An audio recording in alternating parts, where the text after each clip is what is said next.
So I was gonna do this whole bit like around time leap and time traveling to the future.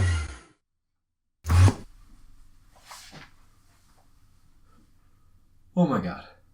Hello everyone and welcome back to... Today we're looking at one of my favorite clans in the game. It's one that I don't profess my love of very often, but whenever it comes around and I get the chance to play it, I'm always like, yeah, I really like that. Today we're looking at Gear Chronicle, specifically Time Leap and built around Chronojet. I feel like the two just kind of go hand in hand. I don't think you're going to be playing one without the other. And this isn't going to be exactly a deck profile. I'm planning on just going through the core of the deck and then the other options and text you can run, and then at the end maybe I'll throw up my own list that I'm running currently and you can kind of choose how you want to go from there. Gear Chronicle is just one of those clans that just has so many options that if you are starting from scratch looking to play this clan, it can be a little bit overwhelming. So really I'm just going to try and just cut through the fat and just get straight to the point of these are the cards that are good and that you would probably consider running. Starting off, we just have the core of the deck, which is going to revolve around, of course, Chronojet Dragon. His rearguard skill and Vanguard skill of on attack, counterblast 1, and get plus 5k and your opponent can't call sentinels. It's actually pretty relevant, just depending, especially on how you build the deck. If you played this deck in standard at all, I'm sure you know how useful that is. His other skill to superior ride a grade 4 from deck is really only relevant if we go first.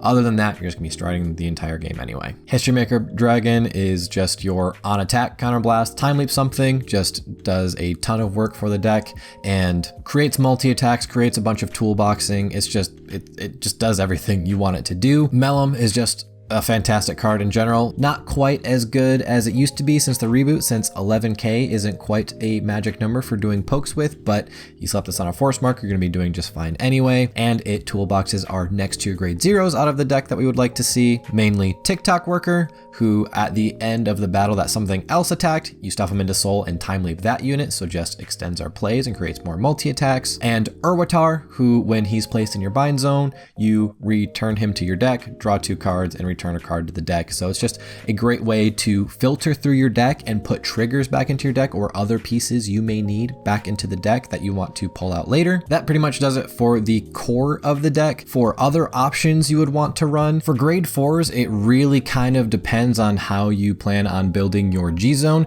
If you really plan on going in on Grog Dragon to superior ride a grade 4 from your deck and then do your typical standard Chronojet next stage plays, you can definitely find room for about 2 copies or so, I think is usual for playing next stage in your main deck. And if you do that, then you would probably also want to include a tech copy of Chronodran, who when bound lets you superior call a Chronojet from your deck and at the end of the turn add it to your hand. So if you go into that Grog play when you bind 4 rear guards, you will then get another piece out of your deck and then in turn another attack, and also a piece to your hand to stride next turn with, re-ride to get another marker with, or to discard for ultimate stride or your progenitor stride, whatever you need it to do. What I've seen a bit more lately, and this is personally what I'm doing in my build of the deck, is a lot of people are only really running just 1 copy of Time Leaper Dragon because you only really care about the grade 4 plays if you're going first.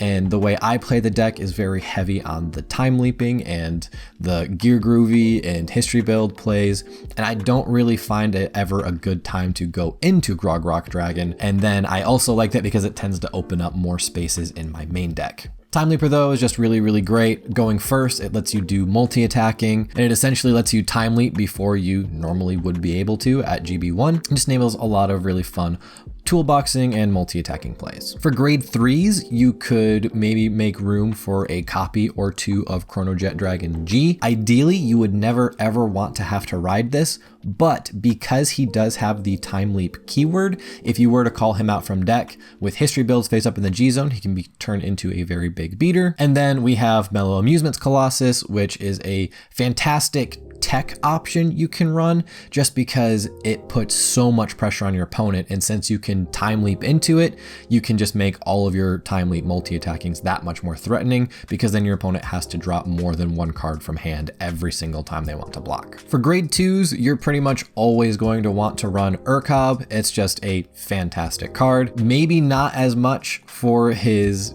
give a drive check skill, but definitely for the fact that he can be discarded as a grade 3. And his skill cost to get another drive check of having to discard a card can totally turn into a plus and another unit on the board for us when we run Ribble.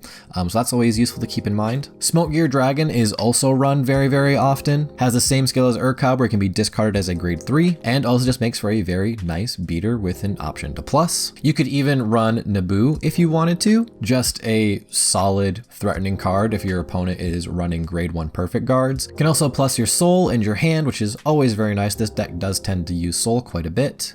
You could even run Zaid. This is what I'm personally running in my third grade 2 spot, purely for the interactions with Ribble. I didn't really consider it until I watched Different Fights standard Gear Chronicle deck profile, and then I was like, hey, you know what? I like that in premium too, and it also enables me to have some multi-attacking plays going first when I can time leaper into it and then create another unit on board with Ribble and just plus. It's really, really great. I'm actually really, really liking this card personally. You could even make room for something like Delayed Blazer Dragon, and since it also has a time leap keyword, it does benefit from History Build Dragon being face up in the G zone as well, and just on placed it time leaps something. So that can be very useful too for extending your multi-attacking plays if you find the room for it. Another thing that I see a lot of people run that I'm personally not a fan of is Tempest Fear.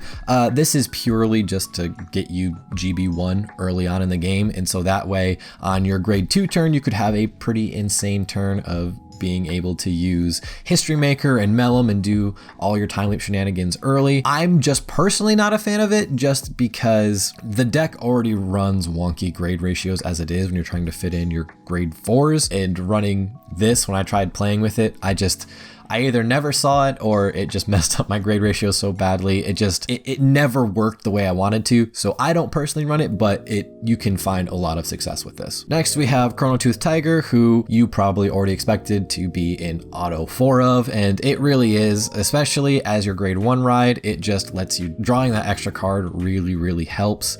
And I've even heard of some people just staying on grade 1 an extra turn just because it lets them net that advantage and you don't really miss out on anything, especially when you're trying to like deny first stride or damage deny or something. Getting that extra card makes up for not swinging, and so that's really cool. Also, its skill to, when discarded, you can call it back and draw a card. I personally don't really find myself using that skill that much, just because I'd rather use my counterblast for other things, and I'd also rather discard other things. But really, that's just kind of up to you and in the moment when you're playing the game. Next, my favorite new card that we finally have access to in Ribble. This card is just so good, and it does everything we want it to, and it's the main reason why I ran Zayed, whatever, just because I want to be able to activate Ribble as many times as possible, and I need to be able to discard it. And being able to have something that discards in the middle of our battle phase to create more attacks and pluses is just so good. And it also puts our pieces back into the deck, so you can put your grade 4s back into the deck to either search out and do your Chrono Jet plays with, or what I tend to do is put them back in the deck so I can time leap a grade 3 into a grade 4 and just continue to create more attacks. Next, I want to talk about some tech options you could run. First, we have Labashim. This is just a perfect guard that when you call it due to time leap, you can discard a card from your hand and add it to your hand. And this creates some really neat interactions, again, with Ribble, because it turns what would have been a wash or missing out on an attack or a boost on the board into a plus and furthering your aggressive plays, and I really like that. It also just lets you toolbox your PGs, and it has a lot of neat interactions in the deck now, and so I really wanted to include this. You can definitely make room for like 1 or 2 of these in your deck. Next, we have Steam Sniper Lishma, who is just fantastic. if only for the fact that it lets us do some time leap plays before GB. I personally have tried to find room for this in my deck instead of Tempest Sphere, so that way with things like Time Leaper and Lishma, I can have a very aggressive going first turn. And it also has the skill that when it's called back to the board from Vine Zone, you can counterblast and draw a card. But like I said, tend to use my counterblast for other things in the deck. You could also run Hagald as a tech, just because it can refund you some counterblast. So if you find that you're having trouble keeping up and find yourself getting either damage denied or going through your resources too quickly, you can slot in a copy of Hagald and recover some resources that way. I also wanted to include Mary Block Dragon, because I've used Mary Block Dragon as a tech in Time Leap in the past. Its main skill of getting power for your other Zodiac Time Beast units is probably never really going to be relevant in Time Leap, but what is very relevant is the fact that in the deck it is a grade 3. So you could Time Leap a grade 2 into this and then continue to loop your Time Leaping plays, and I just find that really, really handy personally. Next, I've also seen people run at least one copy of Gear Cat.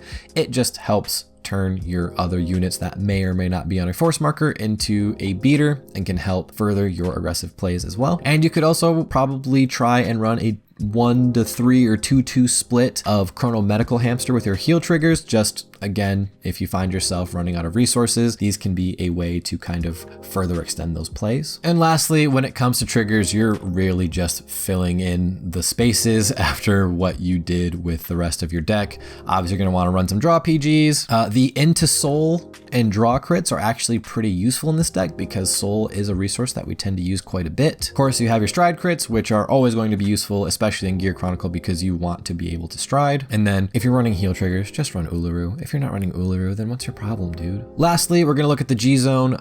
When you're playing Time Leap, your first stride and what you want to flip up is History Build Dragon. When it's on Vanguard and face up in the G Zone, it gives all of your units with the Time Leap keyword plus 3k. So if you go into this first stride and flip up a copy of it, you'll be giving plus 6 to all of your Time Leap units. And when it attacks, you Soul Blast 1, flip something up in the G Zone to Time Leap the same number of cards as are face up in your G Zone. So this just really just can push a ton of attacks on the board and a ton of toolboxing, a ton of resource gaining. It's just really, really good. Next, we have Gear Groovy, who is more than likely going to be your second stride. Not only does this flip up a ton of G units for other purposes you could possibly use, but it copies the skills of 2 units in your G Zone. And so the rest of what you run in your G Zone and what you copy is going to depend on the rest of your build, but we'll get into the ones you want to copy. One of the main ones you would want to copy is actually History Build Dragon.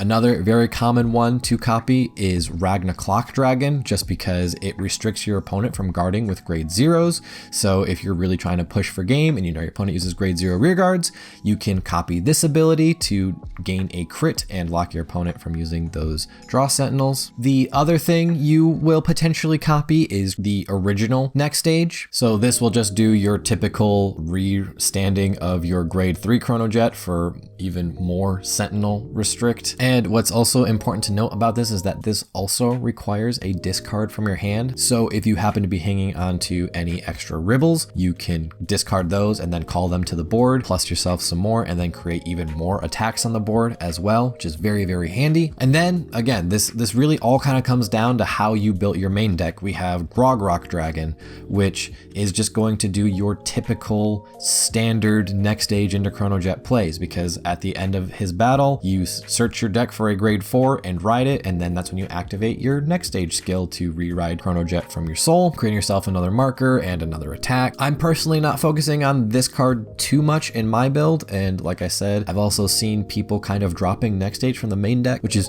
interesting to me, but I think both options are totally valid and have their own merit. So however you want to play and however you want to build it, just find what works for you and go from there. Also wanted to include something like Heritage, just because the game won't go on this long. But if you ever find yourself in a situation where the game does go on to where you can get a third stride off in a game, after you go into your Gear Groovy turn, you will have flipped up so many G units that you, depending on the rest of what you run in your G zone, you could get off a Chronovisor Heritage and just gain an additional turn. But like I said, probably never gonna happen, at least not in this current meta, but hey, It's a fun, spicy option for a casual game, and I think that's pretty fun. There's also Crossover Dragon.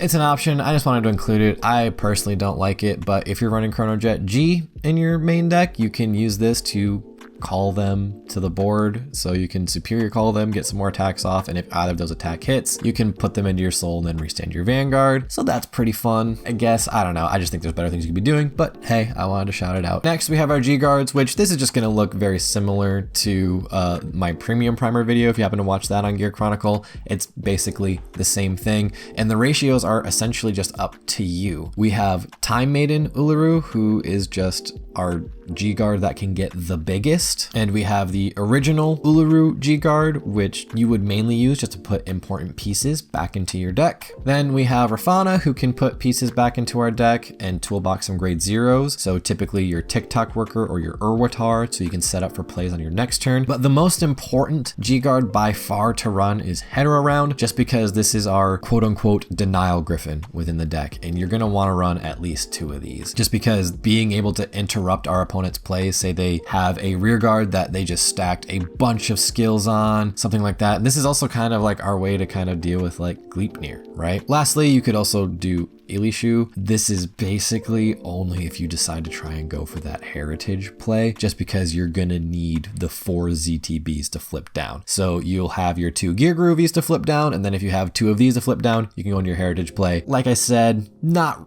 really likely to happen, but it is an option, and I wanted to include it just in case that's something you wanted to build and play around. Really though, focus on your Hetero Rounds and your Ulurus and you'll be fine.